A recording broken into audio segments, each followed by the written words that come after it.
Alaikum. Alors, vivre le Coran. Donc, c'est le sujet dont on va discuter ensemble. Lorsqu'on pose la question aujourd'hui aux musulmans, qu'est-ce que pour vous le miracle du Coran? Eh bien, vous avez des personnes qui vont vous dire le miracle du Coran, c'est un miracle scientifique, parce qu'on trouve des versets qui parlent d'astrophysique, qui parlent d'embryologie, et on ne connaissait pas toutes ces sciences il y a 1400 ans. D'autres vous diront, moi je suis convaincu que le miracle du Coran, il est dans la rhétorique, dans la linguistique. On est capable de démontrer, peut-être par A plus B, que le style rhétorique du Coran n'est pas un style humain, que ça ne peut venir que de Dieu. D'autres vous parleront du miracle numérologique du Coran. Ce dont je vous parle aujourd'hui, ce n'est aucune de ces choses. Mon intime conviction, c'est que le plus grand miracle du Coran, c'est le fait que ce livre est capable de nous transformer. De vous transformer vous et de me transformer moi. De nous transformer de l'intérieur, de faire de nous des êtres meilleurs, des êtres qui sont capables ensuite d'œuvrer et de transmettre ce message, un message de bien et de paix. Mais la preuve, me direz-vous, quelle est la preuve de ce que je raconte? Lorsque vous revenez dans l'histoire, il y a 1400 ans, eh bien vous vous rendrez compte que les hommes et les femmes qui ont porté ce message, avant le Coran, n'étaient que des bédouins. C'étaient des hommes qui n'étaient pas civilisés. Ils ne savaient pas ce qu'était la civilisation. Ils n'étaient pas éduqués, ils ne savaient pas lire et écrire. Ils vivaient dans une société où la seule loi qui régnait était la loi du plus fort. Le plus fort écrasait le plus faible. C'était comme ça que ça marchait. Ils étaient dans une société où la femme n'avait aucune importance. La femme était un objet, où on n'aimait pas la femme, à tel point que ces hommes, plusieurs d'entre eux, lorsqu'ils avaient une petite fille, un nouveau-né, la tuaient. C'est dans ce contexte que le Coran arrive. Et vous vous rendez compte qu'il y a 1400 ans, juste après la révélation, ces mêmes hommes qui n'étaient pas éduqués ont appris à lire et à écrire. Que ces mêmes hommes qui tuaient les femmes ont accordé une importance et une valeur et une place que personne d'autre ne donnait à la femme à l'époque. Que ces mêmes hommes qui tuaient les gens, qui esclavageaient les gens, eh bien, se seront trouvés à défendre les plus démunis, à défendre les faibles, à défendre les orphelins, se sont retrouvés à acheter des esclaves par centaines et à les libérer pour qu'ils soient libres. Ils ont défendu la liberté, ils se sont battus pour la liberté, ils se sont battus pour la justice. Ces mêmes hommes qui étaient des ignorants ont ensuite transmis la science. Ils ont contribué pendant des générations et des générations au progrès qu'il soit scientifique, politique, économique, philosophique, artistique. Mais qu'est-ce qui les a transformés? Qu'est-ce qui a fait que ces gens-là sont devenus cela? Eh bien, ce qui les a transformés, c'est ma théorie, j'espère que vous la partagerez, c'est qu'ils ont porté le Coran dans leur cœur, qu'ils l'ont vécu et qu'ils l'ont appliqué. Alors vous allez me dire, mais comment faire? Comment faire pour vivre le Coran comme ces hommes l'ont vécu et se transformer comme ils se sont transformés? Alors je vais vous donner quelques pistes. La première des choses, si vous voulez vivre le Coran, c'est de comprendre que vivre le Coran, c'est se rappeler. Se rappeler de quoi? Se rappeler de qui? La première des choses, c'est se rappeler de notre Créateur. Se rappeler de Dieu. Lorsque vous ouvrez le Coran et que vous lisez, la première des choses que vous devez faire, c'est vous rappeler de Dieu. Vous rappeler du fait qu'il vous a créé, qu'il vous a donné la vie et que c'est vers lui que vous retournerez. À chaque fois que vous voyez un nom de Dieu, cheminez vers lui et faire connaissance avec lui à travers le Coran. Vous rapprochez du miséricordieux. Vous rapprochez de celui qui vous donne votre subsistance. Vous rapprochez de celui qui est votre compagnon et votre allié. De vous rappeler de lui. Se rappeler, c'est également se rappeler de cette vie et de son sens. Donnez un sens à votre vie. Donnez un sens à votre quotidien. À partir du moment où vous vous rappelez que Dieu vous a créé, alors vous comprenez pourquoi est-ce que vous êtes là sur terre et quel est le sens de votre vie. donner un sens à sa vie, eh bien c'est également se rappeler de sa mort. Se rappeler que, à un moment ou à un autre, tout va s'arrêter, mais que ce n'est qu'un début, que la vie d'ici-bas est un voyage fait de réussite, fait d'épreuves et fait de défaites, mais que chaque jour de réussite vous rapproche de Dieu, et que chaque jour de difficulté et d'épreuve vous rapproche de Dieu, et que si vous ne savez pas à quel moment vous allez mourir, alors vous devez préparer dès aujourd'hui ce moment. Donc le premier truc que vous avez à faire lorsque vous ouvrez un Coran, c'est effectivement vous rappeler. La deuxième chose que vous devez comprendre, c'est que le Coran est là pour faire de vous des êtres meilleurs. De comprendre que nous sommes tous des êtres humains, que nous avons tous des qualités, tous des défauts, que nous avons tous des moments de force et tous des moments de faiblesse. Eh bien, le Coran est là pour vous transformer de l'intérieur. Dieu dit dans le Coran, يا أيها الناس قد جاءتكم موعظة من ربكم وشفاء لما في الصدور وهدى ورحمة للمؤمنين. Dieu vous dit qu'il y a dans ce livre une guérison pour ce que nous avons dans les poitrines. Il dit dans d'autres passages qu'il y a dans ce livre un apaisement pour nos cœurs. Alors posez-vous la question, est-ce qu'il vous arrive d'être triste? Est-ce qu'il vous arrive de vous sentir faible? Est-ce qu'il vous arrive de vous sentir seul au monde? D'avoir le cafard? Je pense que tous dans cette salle, un jour ou un autre de notre vie, on s'est senti seul au monde. Eh bien sachez que vous n'êtes pas seul, que ce qui vous arrive est arrivé au prophète Mohammed sallallahu alayhi wa sallam. Qu'un jour, après avoir commencé à recevoir les révélations, après avoir commencé à goûter à cette proximité avec son Créateur, après avoir eu comme compagnon l'ange Gabriel, un jour la révélation s'arrête, subitement, pendant quelques semaines. Et le prophète sallallahu alayhi wa sallam, pendant ces semaines, n'a aucune nouvelle, ne sait pas pourquoi son Créateur ne lui envoie plus de messages. Et il commence à se sentir seul. Il commence à se sentir triste. Il commence à se sentir abandonné. Et bien, quelques semaines plus tard, Dieu lui révèle une toute petite sourate qui fait une demi-page, qui lui dit « Wadduha, wallayli idha saja, ma wadda'aka rabbuka wa ma qala » La première des choses que Dieu lui dit dans cette sourate, c'est qu'il ne l'a pas abandonné. Il lui remet confiance en lui disant « Tu n'es pas seul, je suis là ». Et ensuite, Dieu ne s'arrête pas là. Il lui donne des preuves. Il lui dit « Alam yajidka yatiman fa'awa, wa wajadaka dhallan fahada, wa wajadaka a'ilan fa'aghna » Est-ce qu'à un moment de ta vie, Mohammed, tu n'as pas été orphelin? Et quand tu étais orphelin, est-ce que Dieu ne t'a pas accompagné? Est-ce qu'à un moment de ta vie, tu n'as pas été égaré et Dieu t'a guidé vers la lumière?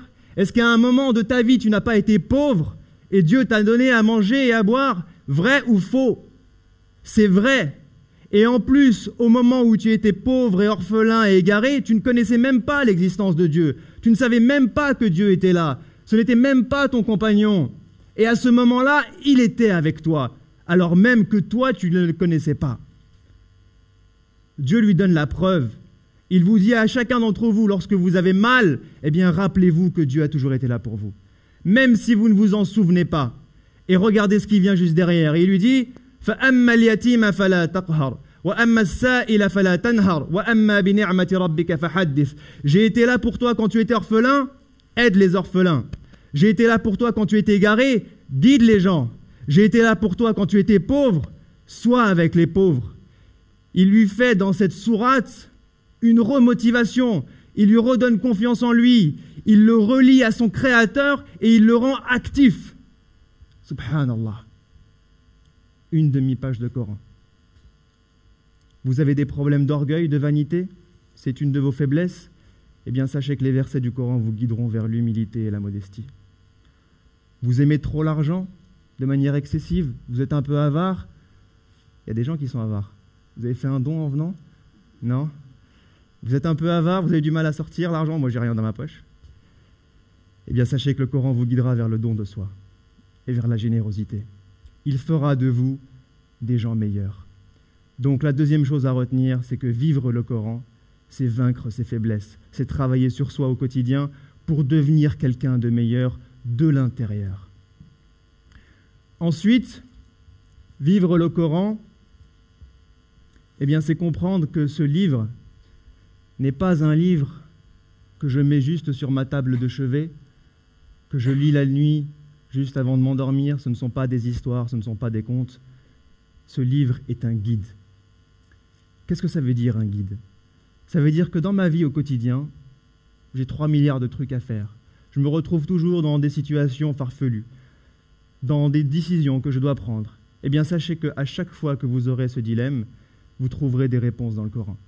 La preuve, vous êtes jeune, vous avez du mal à pratiquer votre foi, vous trouvez que le contexte environnant est un peu hostile, ne vous aidez pas à vous épanouir spirituellement, eh bien, lisez des histoires dans le Coran. Vous savez qu'un tiers du Coran est fait d'histoire? Pourquoi un tiers du Coran est fait d'histoire? Parce que nous pouvons nous identifier à ces histoires. Parce que ces histoires, elles ressemblent à votre vie et à la mienne. Donc lorsque vous êtes jeune, eh bien, regardez dans Surat al-Kahf.